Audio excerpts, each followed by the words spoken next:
আসসালামু আলাইকুম। বাংলাদেশে অনেকগুলি দল আছে, যেগুলি দল রেজিস্ট্রেশন করা পূর্বে থেকে, কিন্তু কার্যক্রম অনেকের তেমন একটা নাই।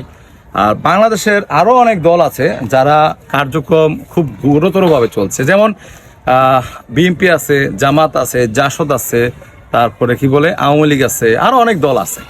তো আপনারা কোন দলকে সাপোর্ট করেন একটু কমেন্ট বক্সে জানাবেন, এবং কোন দল সরকার গঠন করলে দেশের জন্য উন্নয়ন হবে, দেশ জন্য ভালো হবে, দেশ সুখী সমৃদ্ধি এবং সুন্দর হবে, দেশটা উন্নয়নের দিকে যাবে।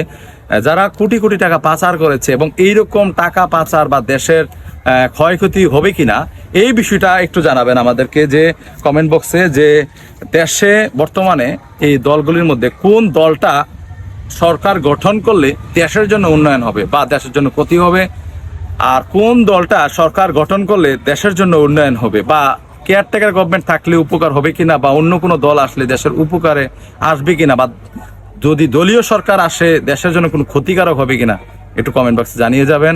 আমি আপনাদের এই নদীর মতোই একটু উদারভাবে জানতে চাইলাম। আসসালামু আলাইকুম।